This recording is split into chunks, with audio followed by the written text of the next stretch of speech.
নমস্কাৰ সকলোকে এবাকাছ ইনফিনিটিলৈ স্বাগতম জনাইছোঁ। তো গতিকে আগৰ ভিডিঅ'টোত আমি আলোচনা কৰিছিলোঁ যে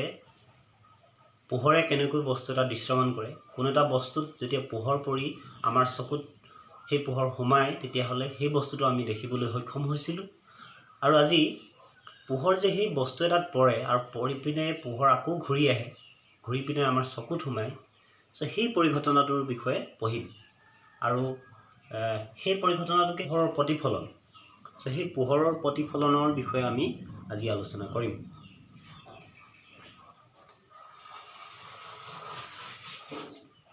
চ' পোহৰৰ প্ৰতিফলনৰ বিষয়ে আমি যদি কওঁ তেতিয়াহ'লে পোহৰ যেতিয়া কোনো এটা বস্তুত পৰিব, পোহৰ ক'ৰ পৰা যাব, যে কোনো এটা উৎসৰ পৰা যাব। আৰু পোহৰটো যেতিয়া কোনো এটা উৎসৰ পৰা যাব আৰু সেই গৈ পেলাই পোহৰ যেতিয়া বস্তুটোত পৰি পিনে আকৌ ঘূৰি আহিব, সেই পৰিঘটনাটোকে আমি একদম চিম্পলি ক'ম যে পোহৰৰ প্ৰতিফলন। এতিয়া পোহৰৰ প্ৰতিফলন যদি আমি ভাল ধৰণে আমি যদি কওঁ, তাৰ ডেফিনেশ্যনটো লিখোঁ, তেতিয়াহ'লে কেনেকুৱা ধৰণৰ হ'ব আমি চাওঁ।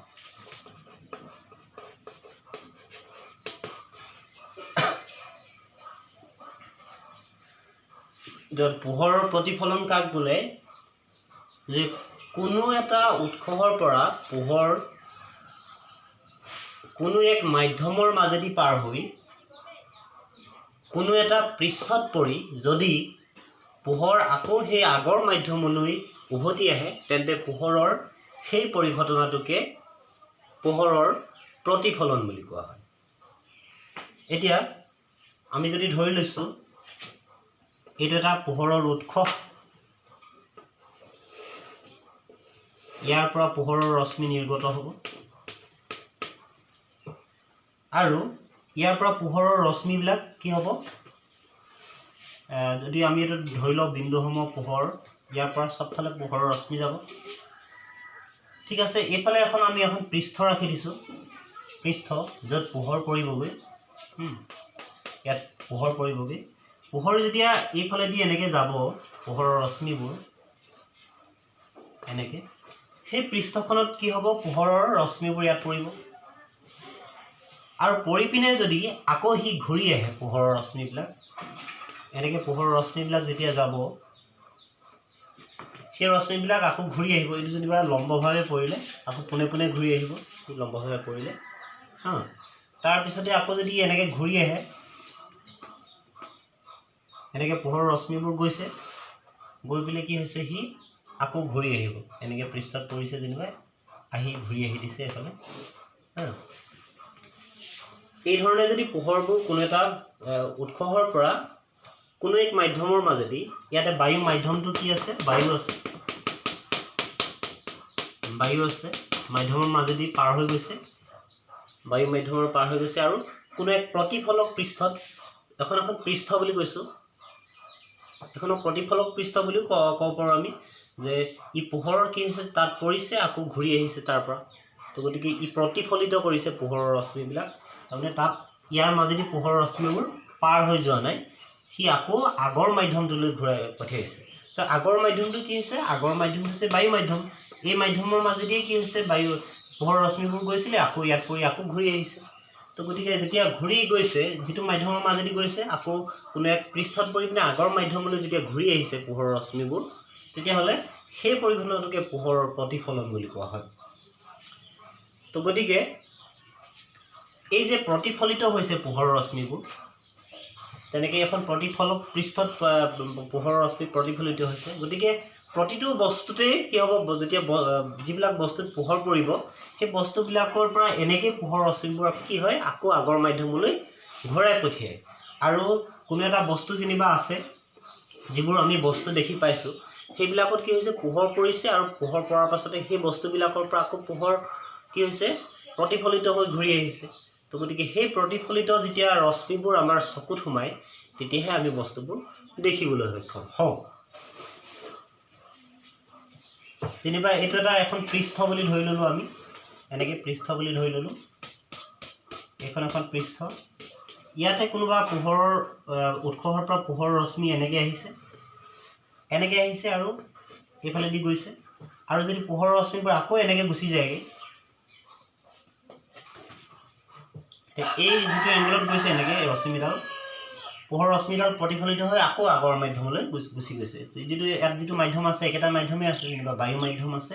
তো গতিকে এইফালৰ পৰা পোহৰ ৰশ্মি গৈছে গৈ পিনে আকৌ আগৰটো মাধ্যমলৈ এই প্ৰতিফলক পৃষ্ঠখনে কি হৈছে পোহৰ ৰশ্মিটো ঘূৰাই পঠিয়াই দিছে এই পৰিঘটনাটো যিটো পোহৰৰ পৰিঘটনা এই পৰিঘটনাটোকে আমি পোহৰৰ প্ৰতিফলন বুলি কওঁ এতিয়া পোহৰ প্ৰতিফলিত কৰিবলৈ হ'লে আমাৰ যিখন পৃষ্ঠ সেইখন একেবাৰে সমান নহ'লেও হ'ব এনেকুৱা পৃষ্ঠটো যিখন মানে একেবাৰে সমান নহয় সলপাসলপি হ'ব পাৰে তো গতিকে ইয়াতো পোহৰ পৰিব পাৰে পোহৰ পৰি পিনে কি হ'ব পোহৰ পৰিলে ইয়াত পৰি পিনে এটা এংগলত এনেকৈ ওলাই গুচি যাব যেনিবা ইয়াত পোহৰ ৰশ্মি পৰিলে তেতিয়াহ'লে এনেকৈ ঘূৰি আহিব পাৰে এই ধৰণেও পোহৰৰ প্ৰতিফলন হ'ব তো গতিকে যিটো এংগলত এনেকৈ পৰিছেগৈ এই এংগলটোত পৰিছে তেতিয়াহ'লে এইফালেদি পোহৰ ৰশ্মিডাল আকৌ ঘূৰাই লৈ আহিছে যেনিবা ইয়াত পৰিছে গৈ পিনে তেতিয়াহ'লে এনেকৈ গুচি যাবগৈ গতিকে এই ধৰণে পোহৰ ৰশ্মিবোৰ প্ৰতিফলিত হয় আৰু পোহৰ ৰশ্মিযোৰ যেতিয়া পৃষ্ঠ এখনত পৰিব আৰু সি যদি পৰি পেলাই আকৌ আগৰটো মাধ্যমলৈ ঘূৰি আহে তেতিয়াহ'লে সেইটোকে আমি কি বুলি ক'ম পোহৰৰ প্ৰতিফলন তো গতিকে পোহৰৰ যি প্ৰতিফলনৰ বাবেহে আমি বস্তু এটা দেখিবলৈ সক্ষম হওঁ তেতিয়া বস্তুটোত পোহৰ পৰে আকৌ সি ঘূৰাই পঠিয়াব লাগিব ঘূৰাই পঠিয়ালেহে আমি পোহৰৰ দ্বাৰা সেই বস্তুটো আমি দেখিবলৈ সক্ষম হ'ম এতিয়া কিছুমান বস্তু আছে যিবিলাকৰ মাজেদি পোহৰ এনেকৈ পৰিব পোহৰ পৰি পিনে তাৰে কিছু অংশ কি কৰে পোহৰ সি আগৰ মাধ্যমলৈ ঘূৰাই পঠিয়াই এনেকৈ আৰু তাৰে কিছু অংশ পাৰ হৈ গুচি যায় যি অংশ পোহৰৰ ৰশ্মি যি অংশ ঘূৰি আহিব যি পৰিমাণটো ঘূৰি আহিব পোহৰৰ ৰশ্মি যি অংশ ঘূৰি আহিব সেই যে ঘূৰি আহে ৰশ্মিবোৰ সেইবোৰ ঘূৰি আহিয়ে যদি আমাৰ চকুত পৰে তেতিয়াহ'লে আমি এই বস্তুটো দেখিবলৈ সক্ষম হওঁ যদি পোহৰৰ ৰশ্মিবোৰ আটাইখিনিয়ে গোটেই পোহৰৰ ৰশ্মি অকল আমি এটা পোহৰৰ ৰশ্মি বুলি ধৰি লৈছোঁ কিন্তু এটা উৎসৰ পৰাতো অসংখ্য পোহৰৰ ৰশ্মি আহিব গোটেই পোহৰৰ যিটো কিৰণ আহি পিনে তাত সোমাবগৈ আৰু মানে যিবিলাক ঘূৰি আহিব সেই ঘূৰি অহা ৰশ্মিবিলাকৰ কাৰণেহে আমি এই বস্তু এটা দেখিবলৈ সক্ষম হওঁ যদি পোহৰৰ ৰশ্মিবোৰ এনেকৈ পাৰ হৈ গুচি যায়গৈ তেতিয়াহ'লে যদি পোহৰৰ এটা অংশও যদি ঘূৰি নাহে তেতিয়াহ'লে আমি সেই বস্তুটো দেখিবলৈ সক্ষম নহ'ম কাৰণ যদি পোহৰ পাৰ হৈ গুচি গৈছে তো তাৰ পৰা প্ৰতিফলিত পোহৰ আমাৰ চকুত সোমোৱা নাই গতিকে আমি সেই বস্তুটো দেখিবলৈ সক্ষম নহ'ম তো গতিকে সেইবাবে যিবিলাক ঘূৰি আহে আৰু যি অংশ পাৰ হৈ যায় আৰু যিবিলাক ঘূৰি আহে সেই ঘূৰি অহাৰ কাৰণেহে আমি দেখিবলৈ সক্ষম হওঁ যেতিয়া আমি গম পাইছোঁ যে কাছৰ মাজেদি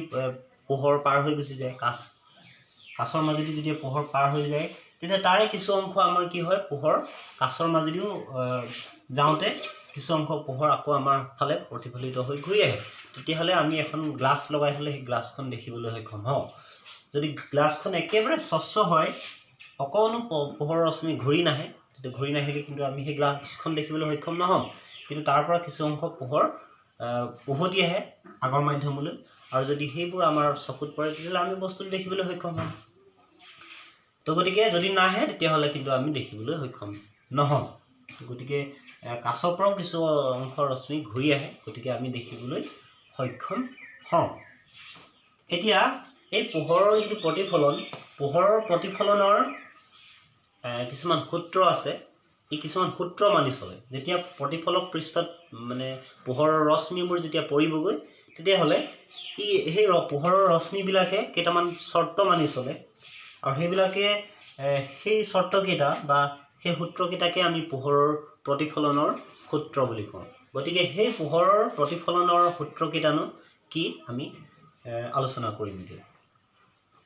তো এতিয়া আমি চাম যে পোহৰৰ প্ৰতিফলনৰ সূত্ৰ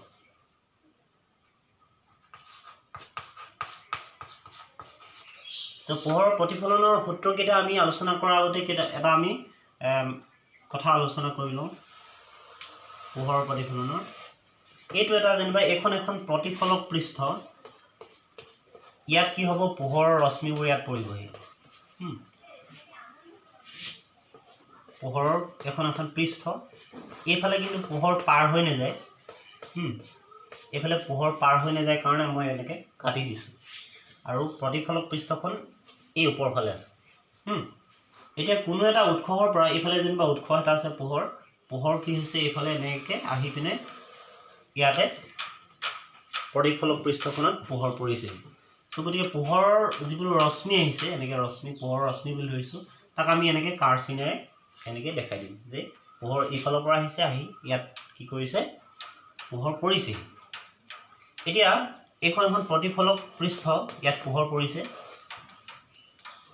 এই যে প্ৰতিফলক পৃষ্ঠত পোহৰ ৰশ্মিডাল ইয়াত পৰিলেহি ইয়াত খুন্দা মাৰিলেহি এই বিন্দুটোৰ নাম আমি কি বুলি ক'ম ইয়াত পোহৰ মানে আপতিত হৈছে বুলি ক'ম য'ত খুন্দা মৰাটোকে আমাৰ আপতিত হৈছে বুলি কোৱা হয় যে পোহৰ ইয়াত এই বিন্দুটোত পৰিছেহি আৰু এই বিন্দুটোত আমি কি হৈছে পোহৰ আপতিত হৈছে বুলি ক'ম ইয়াত খুন্দা মাৰিছে পোহৰ আৰু এই পোহৰৰ ৰশ্মিটো য'ত আহি পৰিছেহি প্ৰতিফলক পৃষ্ঠখনত কোনো এটা উৎসৰ পৰা আহি পৰিছেহি পোহৰ আৰু এই যিটো বিন্দু আছে এই বিন্দুটোকে আমি কি বুলি ক'ম আপতন বিন্দু এই বিন্দুটো কি ক'ম আমি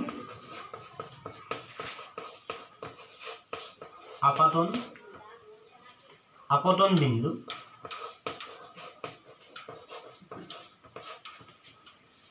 এই বিন্দুটোৰ নাম কি হৈছে আপতন বিন্দু ইয়াৰ নাম যেনিবা ও বুলি ধৰি ল'লোঁ আমি ইয়াৰ নামটো ও বুলি ধৰি ল'লোঁ এই যিটো পোহৰৰ ৰশ্মি আহিছে আপতন বিন্দুটোত পৰিছে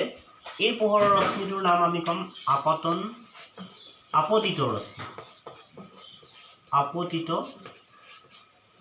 ৰশ্মি ইয়াক ক'ম আমি আপতিত ৰশ্মি আপতন বিন্দুত সি পোহৰ ৰশ্মিটো পৰিছে গতিকে ইয়াক ক'ম আমি আপতিত ৰশ্মি তাৰপিছতে আমি কি কৰিব লাগিব ইয়াতে যে এই যিটো আপতন বিন্দুত এডাল লম্ব টানি ল'ম এনেকৈ এডাল লম্ব টানি এই প্ৰতিফলক পৃষ্ঠখনৰ একেবাৰে 90 ডিগ্ৰী হোৱাকৈ লম্ব হোৱাকৈ এনেকৈ লম্ব হোৱাকৈ এইফালেও লম্ব হ'ব তাৰমানে 90 ডিগ্ৰী প্ৰতিফলক পৃষ্ঠৰ সৈতে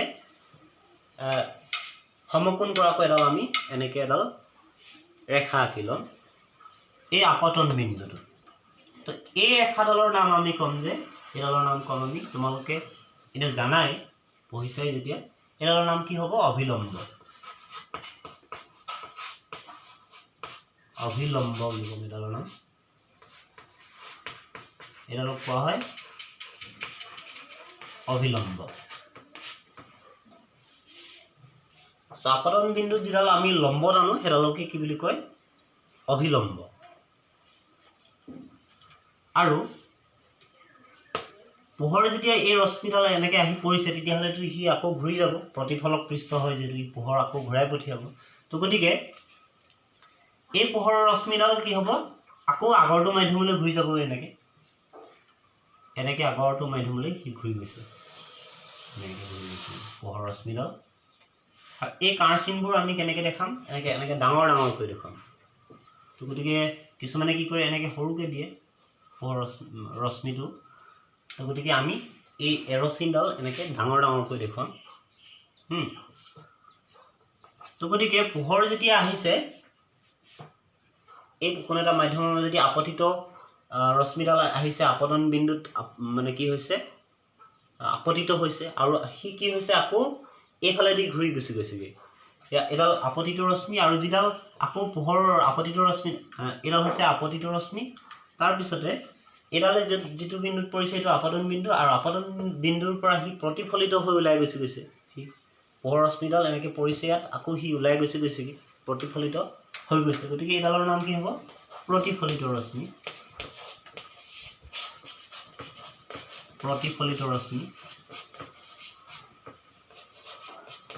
এইডালক ক'ম আমি প্ৰতিফলিত ৰশ্মি তো গতিকে এইডালৰ নাম আমি দি ল'লোঁ যেনিবা ইয়াতে এটা বিন্দু ধৰি লৈছোঁ যিকোনো এ বুলি ধৰিছোঁ তো গতিকে অ'টো কি হ'ব তেতিয়া আপতিত ৰশ্মি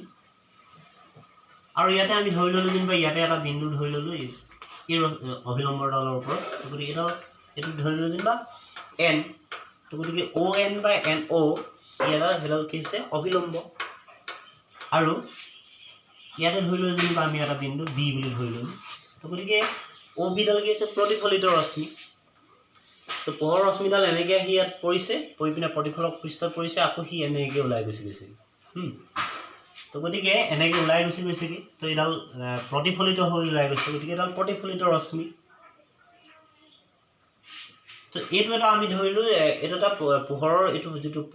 প্ৰতিফলন এই পোহৰৰ প্ৰতিফলন পৰিঘটনাটো ইয়াতে সংঘটিত হৈছে পোহৰ কৰিছে পৰিঘটনা আকৌ আগৰ মাধ্যমলৈ ঘূৰি গৈছে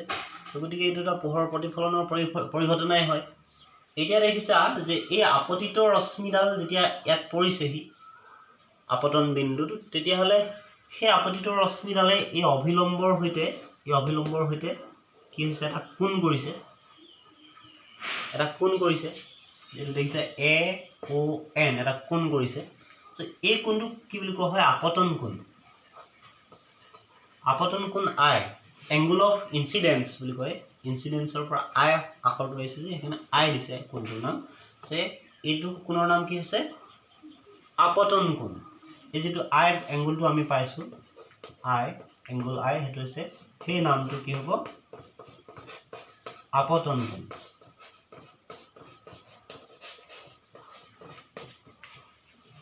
বা এইটো আমি এনেকৈ লিখিব পাৰো এ ও এন এওন যেটো আছে এইটো কি হৈছে আপতন কোণ এই আপতন কোণটো কেনেকৈ পাইছো আমি এই যেডাল প্ৰতিফলিত কি আপতিত ৰশ্মি সেই আপতিত ৰশ্মি ডালে অভিলম্বৰ হৈতে যেটো কোণ কৰিছে ইয়া এও ডালে ও এনৰ লগত যেটো আমি গম পাওঁ যে দুডাল ৰশ্মিৰ সহায়ত এটা কোণ সৃষ্টি হয় গতিকে এই দুডাল ৰশ্মি কি কৰিছে এটা কোণ সৃষ্টি কৰিছে সেই কোণটোকে আমি কি বুলি কৈছো আপতন কোণ আপতিত ৰশ্মিয়ে অভিলম্বৰ হৈতে যেটো কোণ কৰে সেটোকে আপতন কোণ বুলি কোৱা হয় তাৰ পিছতে এই অভিলম্বডালৰ হৈতে এই প্ৰতিফলিত ৰশ্মিও এটা কোণ কৰিছে তো এইটো এটা প্ৰতিফলিত ৰশ্মি হয় গতিকে এই ৰশ্মিডালে অভিলম্বৰ হৈতে যেটো কোণ কৰিব হেতু কি বুলি কম আমি প্ৰতিফলন কোণ ইয়াক আৰ আখৰে বুজাইছো গতিকে ইয়াক এংগল অফ ৰিফ্লেকশন বুলি কোৱা হয় গতিকে ৰিফ্লেকশনৰ পৰা আৰ আখৰটো আহিছে গতিকে ইয়াক আপতিত ৰশ্মিডালে কলো আমি গতিকে প্ৰতিফলিত ৰশ্মিডালে অভিলম্বৰ হৈতে যেটো কোণ কৰিছে সেই কোণটোক আমি কি বুলি কওঁ প্ৰতিফলন কোণ গতিকে আমি কি লিখিব পাৰো যে B O N equal to angle R equal to কি কয় প্ৰতিফলন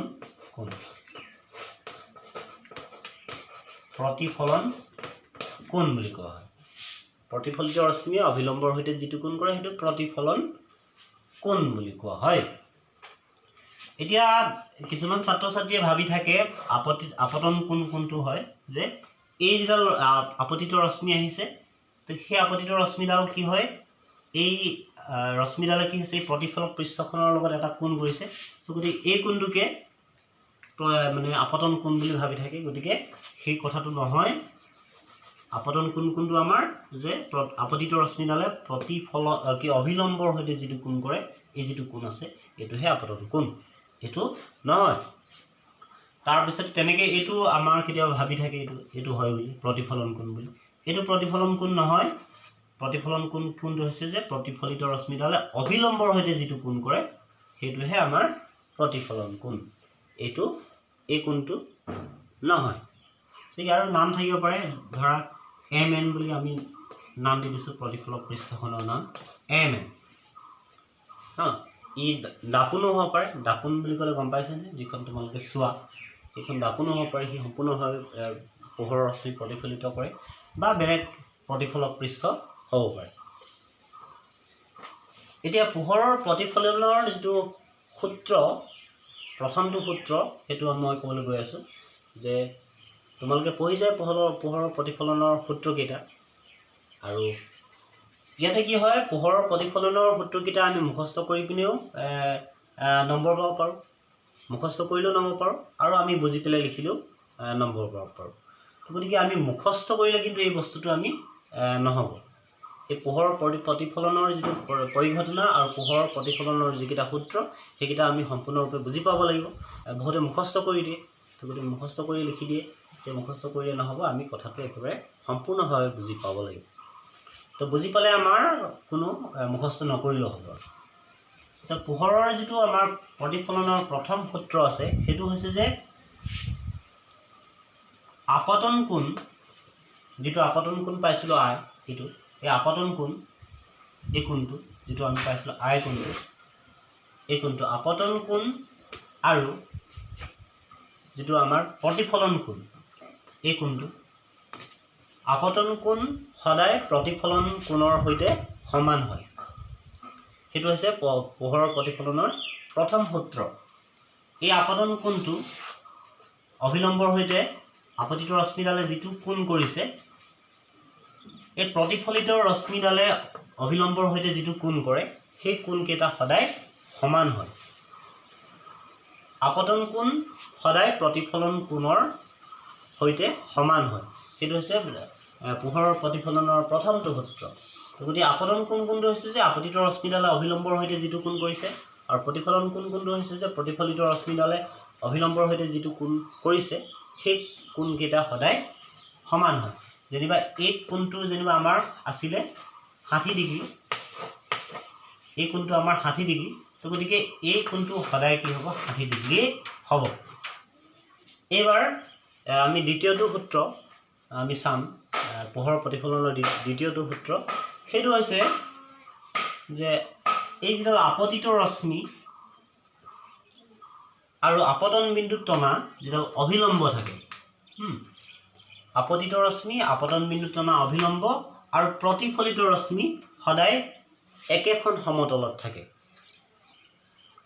এতিয়া আমাক ক'লে যে আপতিত ৰশ্মি অভিলম্ব আৰু প্ৰতিফলিত ৰশ্মি সদায় একেখন সমতলত থাকে সেইটো হৈছে সেকেন্ড সূত্ৰ যেতিয়া সমতলত একেখন সমতলত থাকে বুলি কৈছে সেই সমতলখন আমি সমতলখন কোনখন আমি গম পাব লাগিব যে এইডাল ৰশ্মি এইডাল আৰু এইডাল ৰশ্মি একেখন সমতলত থাকে বুলি ক'লে সেই সমতলখন কোনখন আমি প্ৰথমতে জানিব লাগিব তো সেই সমতলখন কোনখন আছে তো আমি যেহেতু জানিছোঁ যে এই যিটো MN আছে MN খন হৈছে কি হৈছে এইটো প্ৰতিফলক পৃষ্ঠ ইয়াত আহি পোহৰ পৰিছেহি ইয়াৰ পৰা পোহৰ ওলাই গৈছে হয় ইয়াত অভিলম্বতা আনিছে তো গতিকে MN হৈছে পোহৰৰ কি হৈছে প্ৰতিফলক পৃষ্ঠ তো এই প্ৰতিফলক পৃষ্ঠখনতটো আমাৰ কি হৈছে পোহৰৰ ৰশ্মিকেইডাল থাকিব নোৱাৰে এই আপতিত ৰশ্মি প্ৰতিফলিত ৰশ্মি অভিলম্ব ইয়াত আছে জানো এই MNত আছে জানো MNতটো নাই তো এখন প্ৰতিফলক পৃষ্ঠহে হয় তেতিয়াহ'লে সমতলখনটো এইখন নহয় তো গতিকে বহুতো ছাত্ৰ ছাত্ৰীয়ে কি হয় সমতলখন এইখন বুলিয়ে কৈ দিয়ে গতিকে এখন সমতল নহয় এখন কি হৈছে প্ৰতিফলক পৃষ্ঠ গতিকে আমি গম পালোঁ যে MN এই ৰশ্মি তিনিডাল থকা সমতলখন নহয় তেতিয়াহ'লে সমতলখন কোনখন তো গতিকে এই ৰশ্মি কিডাল একেখন যেতিয়া সমতলত থাকিব তেতিয়াহ'লে সমতলখন এনেকৈ থাকিব মই এই বৰ্ডখনৰ কথা কোৱা নাই যে এইখন সমতলখন হয় বুলি তো গতিকে এই ৰশ্মি তিনিডাল যিখন সমতলত থাকিব সমতলখন যদি আমি এনেকৈ আঁকি দিওঁ সমতলখন যদি এনেকৈ আঁকি দিওঁ এনেকৈ এখন সমতল আমি যদি কল্পনা কৰোঁ তেতিয়াহ'লে সেই সমতলখনতহে আমাৰ কি হ'ব এই ৰশ্মি তিনিডাল থাকিব তো গতিকে সমতলখন MNখন সমতল নহয় এখন প্ৰতিফলক পৃষ্ঠহে যে আপতিত ৰশ্মি আপতন বিন্দুত টনা অভিলম্ব আৰু প্ৰতিফলিত ৰশ্মি সদায় একেখন সমতলত থাকে সমতলখন কোনখন হৈছে এইখন সমতল তো গতিকে কথাটো বুজিবলৈ মই এটা চিত্ৰ দেখাই দিছোঁ এনেকৈ যদি আমি চাওঁ এই ধৰণে যদি চাওঁ এই যিখন বগাকৈ দেখিছে এইখন হৈছে প্ৰতিফলক পৃষ্ঠখন পোহৰ কোনোবা এটা পোহৰৰ ৰশ্মি কোনো এটা ৰশ্মি যেনিবা এনেকৈ আহিলে এনেকৈ আহি পিনে পোহৰ ৰশ্মি এই প্ৰতিফলক পৃষ্ঠখনত এইখনত পৰিছেহি এই বিন্দুটোত পৰিছেহি এইটো আপতন বিন্দু আৰু পোহৰ এনেকৈ ওলাই গৈছে এইটো প্ৰতিফলিত ৰশ্মি এডাল আপতিত ৰশ্মি এডাল প্ৰতিফলিত ৰশ্মি আৰু এডাল হৈছে অভিলম্ব তো গতিকে আমাক যেতিয়া কৈছে যে আপতিত ৰশ্মি আপতন বিন্দুত টনা অভিলম্ব আৰু প্ৰতিফলিত ৰশ্মি সদায় একেখন সমতলত থাকে তো গতিকে সমতলখন কোনখন হ'ব আমাৰ এই প্ৰতিফলক পৃষ্ঠৰ সৈতে যিখন ওপৰত থিয় হৈ আছে সেইখনহে আমাৰ কি হ'ব সমতলখন এইখন সমতলতহে মানে এইফালৰ পৰা যদি তোমালোকে এনেকৈ চোৱা তেতিয়াহ'লে সমতলখন কোনখন হ'ব এইখন সমতল এই সমতলখনতহে কি হয় আমাৰ ৰশ্মিকেইডাল থাকে যদি আমি এই ৰশ্মিডাল এনেকৈ গৈছে আপতিত ৰশ্মিডাল সেই ৰশ্মিডাল কি হয় সেই সমতলখনৰ পৰা এইখনৰ পৰা আঁতৰি নাযাব, এইখনৰ পৰা ওলাই এইফালে ওলাই নাযায় বা এইফালে ওলাই নাহিব। সেই সমতলখন যিখন এনেকৈ পোলগৈ আছে সেই সমতলখনৰ মাজেদি এনেকৈ পাৰ হৈ যাব। কথাটো গম পাইছেনে? মই আকৌ এবাৰ কৈ দিছোঁ যে এইখন যিখন MN আছে এইখন প্ৰতিফলক পৃষ্ঠ। ইয়াত দেখাইছোঁ যে এই বগাকৈ যিখন কাগজ দেখিছে এইখন প্ৰতিফলক পৃষ্ঠখন। আৰু ইয়াতে কি হৈছে, যিটো আপতিত ৰশ্মি এনেকৈ আহিছে, আহি পিনে প্ৰতিফলক পৃষ্ঠখনত পৰিছে, পৰি পিনে আকৌ সি পোহৰ ৰশ্মিডাল ওলাই গৈছে, এইডাল অভিলম্ব। তো গতিকে আমাক যেতিয়া সূত্ৰটোত কৈছে যে আপতিত ৰশ্মি আপতন বিন্দুত টনা অভিলম্ব আৰু প্ৰতিফলিত ৰশ্মি সদায় একেখন সমতলত থাকে। সমতলখন কোনখন হৈছে এইখন যিখন আমি দেখিছোঁ সমতলখন এনেকৈ ৰশ্মিকেইডাল আছে সেইখনেই সমতল। এইখন সমতল নহয়, মানে এইখন সমতল নহয়, এখন প্ৰতিফলক পৃষ্ঠ হয়। তো ইয়াৰ পৰা কি প্ৰশ্ন আহে যে পোহৰৰ এটা প্ৰায় প্ৰশ্ন এটা আহিয়ে থাকে পৰীক্ষাত, পোহৰৰ প্ৰতিফলন কাক বোলে, পোহৰৰ প্ৰতিফলনৰ সূত্ৰকেইটা কি কি বা সূত্ৰকেইটা লিখা। তো সেই প্ৰশ্নটোৰ উত্তৰনো কি ধৰণে কৰিব লাগে আমি সেই কথাটো এতিয়া আলোচনা কৰিম। তো পৰীক্ষাত এই ধৰণৰ প্ৰশ্নটো আহে, পোহৰৰ প্ৰতিফলন কাক বোলে, পোহৰৰ প্ৰতিফলনৰ সূত্ৰসমূহ লিখা বা সূত্ৰ দুটা লিখা। তো গতিকে ইয়াতে 1+2 = 3 এনেকৈ ধৰণে মাৰ্কছটো দেখাই দিয়ে। তো গতিকে এই প্ৰশ্নটোৰ উত্তৰ আমি কি ধৰণে কৰিম।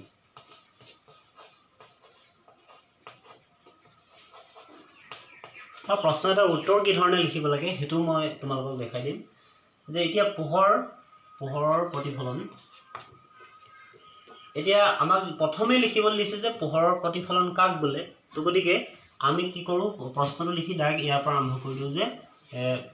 যে পোহৰ কোনো এটা উৎসৰ পৰা কোনো এটা মাধ্যমৰ মাজেদি বুলি কৈ এনেকৈ ইয়াৰ পৰা ডাইৰেক্ট আৰম্ভ কৰি দিওঁ। তাৰপিছতে ডেফিনেশ্যনটো লিখোঁ আৰু পোহৰৰ প্ৰতিফলনৰ সূত্ৰকেইটা হৈছে 1, 2 এনেকৈ লিখি দিওঁ। তো সেইধৰণে আমি লিখাতকৈ যদি এই ধৰণে লিখোঁ কেনেকুৱা ধৰণৰ হয় তোমালোকে চাবা। আমি যেতিয়া পোহৰৰ এনেকৈ যদি প্ৰশ্ন উত্তৰটো আৰম্ভ কৰিছোঁ তেতিয়াহ'লে আমি এই ধৰণে লিখিব লাগে যে পোহৰৰ প্ৰতিফলন, এই ধৰণে আমি লিখিম পোহৰৰ প্ৰতিফলন বুলি লিখিম আৰু এনেকৈ আণ্ডাৰলাইন কৰিম। প্ৰশ্নটোৰ প্ৰথম অংশ কৰিবলৈ গৈছোঁ পোহৰৰ প্ৰতিফলন কাক বোলে। তো ইয়াতে আমি পোহৰৰ প্ৰতিফলন কাক বোলে লিখিম। তো গতিকে ডাইৰেক্ট যেতিয়া আমি আৰম্ভ কৰি দিওঁ ডেফিনেশ্যনটো তেনেকৈ কৰাতকৈ আমি এই ধৰণে লিখি লওঁ পোহৰৰ প্ৰতিফলন বুলি লিখিম। তাৰপিছতে আমি কি কৰিম, ইয়াৰ পৰা আৰম্ভ নকৰোঁ, উত্তৰ লিখিবলৈ ইয়াৰ পৰা আৰম্ভ নকৰোঁ। ক'ৰ পৰা আৰম্ভ কৰিম, আমি এইখিনিৰ পৰা আৰম্ভ কৰিম যে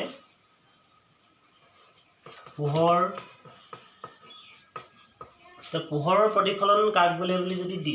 সোধা হয় তেতিয়াহ'লে আমি এই ধৰণে লিখি ল'ম, এনেকৈ আণ্ডাৰলাইন কৰিম পোহৰৰ প্ৰতিফলন। তাৰপৰা উত্তৰটো আমি ইয়াৰ পৰা আৰম্ভ নকৰোঁ, কোনখিনিৰ পৰা আৰম্ভ কৰিম, ইয়াৰ পৰা যে পোহৰ কোনো এটা উৎসৰ পৰা কোনো এক মাধ্যমৰ মাজেদি পাৰ হৈ কোনো এটা পৃষ্ঠত পৰি যদি পোহৰ আকৌ আগৰ মাধ্যমলৈ উভতি আহে তেন্তে পোহৰৰ সেই পৰিঘটনাটোকে পোহৰৰ প্ৰতিফলন বোলে। গতিকে এই প্ৰশ্নটোৰ এই প্ৰথম অংশটো আমি উত্তৰটো দিবলৈ এতিয়া সক্ষম হ'লোঁ। ইমানখিনি এই ধৰণে লিখিম আমি। গতিকে পোহৰৰ প্ৰতিফলন বুলি যেতিয়া ইয়াত লিখিলোঁ, লিখাৰ পাছতে আমি এই যিটো লাইন এইটো এই ধৰণে মিলাই থ'ম। এই প্ৰশ্নটো বুলিয়ে নহয় বাকীবিলাক উত্তৰো আমি এই ধৰণে লিখিম। এই অংশটো এতিয়া আমাৰ কি হৈছে শেষ হোৱা নাই। ইয়াতে আমি এই যিটো আমাৰ চিত্ৰ আছিলে সেই চিত্ৰটো আমি ইয়াতে দেখাই দিম। চিত্ৰ এটা আমি পাইছিলোঁ যে এই ধৰণে পৰিঘটনাটো দেখাইছিলোঁ। গতিকে এখন প্ৰতিফলক পৃষ্ঠ, এডাল আপতিত ৰশ্মি আছিলে,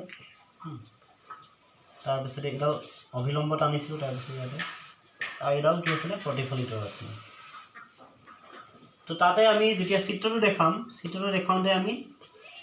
ইয়াতে এই যিবোৰ ৰশ্মি এনেকৈ সৰুকৈ নিদিওঁ, আমি এনেকৈ সৰুকৈ কিছুমানে দিয়ে। তো গতিকে এই ৰশ্মিবোৰ আমি এনেকৈ ডাঙৰকৈ দেখাম আৰু এই ধৰণে দেখাম। তো ইয়াতে নাম দি দিম, এইটো A, এইটো আমি কি কৈছিলোঁ আপতন বিন্দু O বুলি কৈছিলোঁ। ইয়াতে এনেকৈ তোমালোকে কাটি দিব পাৰা প্ৰতিফলক পৃষ্ঠখন। তাৰপিছতে এইটো কাটি দিয়া মানে বুজায় যে এইফালে পোহৰ পাৰ হৈ নাযায়। তো ইয়াৰ নাম দিছিলোঁ N বুলি দিছিলোঁ ইয়াতে বিন্দুটো, আৰু ইয়াতে B বুলি দিছিলোঁ। তেতিয়াহ'লে আমি ইয়াতে গম পাওঁ এতিয়া যে যেটো এ ও আছিল এটো আপতিত ৰশ্মি, ও বিন্দুটো হৈছে আপতন বিন্দু আৰু ও বি হৈছে প্ৰতিফলিত ৰশ্মি, এন ও হৈছে অবিলম্ব। তো গতিকে এই যেটো আমাৰ ছবি, এই ছবিটো আমি কি কৰিম, এনেকে এটা বক্স বনাই পিনে এনেকে এই ধৰণে এটা বক্স বনাই পিনে এনেকে লিখি দিম, এনেকে ইয়াতে নাম দিম এম এন, এনেকে বক্স বনাই দিম। বক্স বনাই পিনে ইয়াতে লিখিম যে আমি চিত্ৰ, তাৰপিছতে আমি এইটো লিখিম আই, এইটো লিখিম আৰ। তো ছবিটো কি হয় আমাৰ এনেকুৱা ডাঙৰ ডাঙৰকৈ দেখোন, তেতিয়া কোনটো কিছুমানে দেখাই যে ইয়াতে অকণমানিকৈ দেখাই দিয়ে, এই ধৰণে নহয় আমি সেই ছবিটো আমি এইবোৰ ডাঙৰ ডাঙৰকৈ দেখুৱাম। পোহৰৰ প্ৰতিফলন বুলি চিত্ৰ বুলি ওলোৱা নাই ইয়াতে, এইটো মই দেখাই দিছোঁ পোহৰৰ প্ৰতিফলন বুলি এই ধৰণে আমি লিখিম। এই চিত্ৰটোৰ যিখিনি আমি আঁকিলোঁ, এই চিত্ৰটো আমি আকৌ বুজাই দিব লাগিব যে তাৰপিছতে ইয়াৰ তলফাললৈ আমি লিখিম যে এও মানে কি হয়, এও এইকেইটা কথাও আমি লিখি দিব লাগিব। তো গতিকে ক্লাছ 10ত যদি কেনেবাকৈ এই কুৱেশ্যনটো আহে, কেতিয়াবা আহি যায়, আহি গ'লে কিন্তু আমি গোটেই কথাকেইটা ধুনীয়াকৈ লিখিব লাগিব। প্ৰথমতে আণ্ডাৰলাইন কৰি পোহৰৰ প্ৰতিফলন কাক বোলে লিখিম, লিখি পেলাই ডেফিনেশ্যনটো লিখিলোঁ, লিখি পিনে ছবিটো আঁকিলোঁ, এনেকৈ বক্স কৰি পিনে ধুনীয়াকৈ লিখিলোঁ, তলত লিখিলোঁ পোহৰৰ প্ৰতিফলন, তাৰপিছতে এই চিত্ৰটো এনেকৈ ডাঙৰ ডাঙৰকৈ আঁকি দেখুৱালোঁ, তাৰপিছতে এই ৰশ্মিবিলাকে কি বুজাইছে এই কথাটো ইয়াতে ধুনীয়াকৈ আমি লাইন কৰি লিখি দিব লাগিব। তাৰ পাছতে আমি লিখিম যে পোহৰৰ প্ৰতিফলনৰ সূত্ৰসমূহ হৈছে। এইখিনি লিখাৰ পাছতে আমি পোহৰৰ প্ৰতিফলনৰ সূত্ৰসমূহ বুলি কৈ আকৌ আমি এই ধৰণে প্ৰশ্নটোৰ দ্বিতীয় অংশ এই ধৰণে আণ্ডাৰলাইন কৰিম। তাৰপিছতে আমি ইয়াৰ পৰাই আৰম্ভ কৰি নিদিম, তাৰপিছতে আমি এইখিনিৰ পৰা আৰম্ভ কৰিম 1 নম্বৰ বুলি। প্ৰশ্নটোৰ দ্বিতীয় অংশ, তাৰপিছতে আমি পোহৰৰ প্ৰতিফলনৰ সূত্ৰসমূহ বুলি কৈ এই ধৰণে 1 নম্বৰ নাম্বাৰিং কৰি পিনে 1 2 এই ধৰণে লিখি দিম। তো ইয়াৰ পাছতে ইয়াতে আমাৰ প্ৰশ্নটোৰ উত্তৰ দিয়া সম্পূৰ্ণ হৈছে। তো গতিকে আমি কি কৰোঁ, প্ৰথমতে লিখোঁ যে পোহৰৰ প্ৰতিফলন কাক বোলে লিখি দিওঁ, তাৰপিছত পোহৰৰ প্ৰতিফলনৰ সূত্ৰসমূহ বুলি কৈ এই ধৰণে লিখি দিওঁ। তো গতিকে তেতিয়াহ'লে সেই আমি সেইধৰণে লিখিলে আমাৰ কি হয়, প্ৰশ্নটোৰ উত্তৰ একেবাৰে চিম্পুল হৈ যায়। তো গতিকে আমি একেবাৰে ধুনীয়াকৈ যদি প্ৰশ্নটোৰ উত্তৰ দিবলৈ যাওঁ, তেতিয়াহ'লে মই যিধৰণে দেখাই দিলোঁ সেইধৰণে দিলেহে ভাল হয়। তো গতিকে একেবাৰে চিম্পুলকৈ দিলে কি হয় যে পোহৰৰ প্ৰতিফলনৰ সূত্ৰকেইটা আমি কি হ'ল মুখস্থ কৰি থ'লোঁ। প্ৰতিফলনৰ মানে তাৰপিছতে পোহৰৰ প্ৰতিফলন কাক বুলি মুখস্থ কৰিলোঁ, তাৰপিছত পোহৰৰ প্ৰতিফলনৰ সূত্ৰকেইটা আমি মুখস্থ কৰি ৰাখিব পাৰোঁ। তো গতিকে সেইকেইটা লিখি দিলেই হৈ যায় আৰু। তো গতিকে আমি এই প্ৰশ্নটোৰ উত্তৰ কি হয় মুখস্থ কৰি দিলেও উত্তৰ দিব পাৰোঁ, আৰু আমি একেবাৰে ধুনীয়াকৈ বুজি পেলাই এই ধৰণে উত্তৰটো দিব পাৰোঁ। এই ধৰণে দিলে আমি কি হয় একেবাৰে বস্তুটো কি হয়, আমি পোহৰৰ প্ৰতিফলন কাক বুলি আৰু সূত্ৰসমূহ যে আমি একেবাৰে বুজি পাইছোঁ সেই কথাটোকে বুজায়। তো গতিকে বিশেষকৈ কি হয় যে আমি বিজ্ঞানত কেতিয়াবা কি হয় যে আমাৰ উত্তৰসমূহ আমি লিখিব নজনাৰ কাৰণে কি হয়, আমি যিমান নম্বৰ পাম বুলি ভাবিছিলোঁ সিমান নাপাওঁ। আমি ভাবোঁ যে মই 100ৰ ভিতৰত মই 100 কৰি থৈ আহিলোঁ, কিন্তু মই দেখিলোঁ যে মই পালোঁগৈ 80হে পালোঁগৈ। তো গতিকে ধৰা 90হে পালোঁগৈ। তো গতিকে সেই নম্বৰসমূহ ক'লৈ গুচি যায়। তো গতিকে আমি কেতিয়াবা কি হয় উত্তৰসমূহ লিখিবলৈ নাজানো, আৰু লিখিব নজনাৰ কাৰণেহে আমাৰ নম্বৰবোৰ নাইকিয়া হৈ যায়। তো গতিকে আমি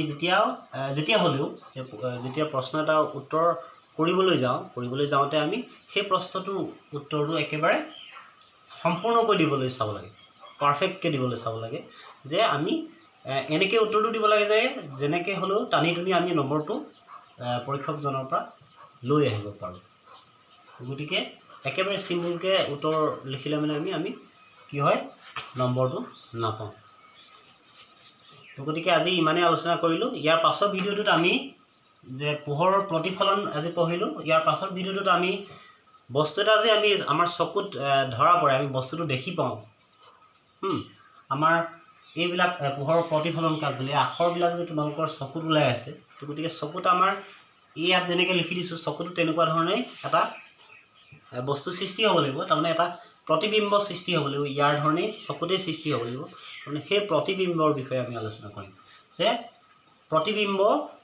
কেনেকৈ গঠন হয় যে কেনেকৈনো আমি চকুত বস্তু এটা দেখিবলৈ সক্ষম হওঁ তো গতিকে ইয়াৰ পাছৰ ভিডিঅ'টোত আমি প্ৰতিবিম্বৰ বিষয়ে আলোচনা কৰিম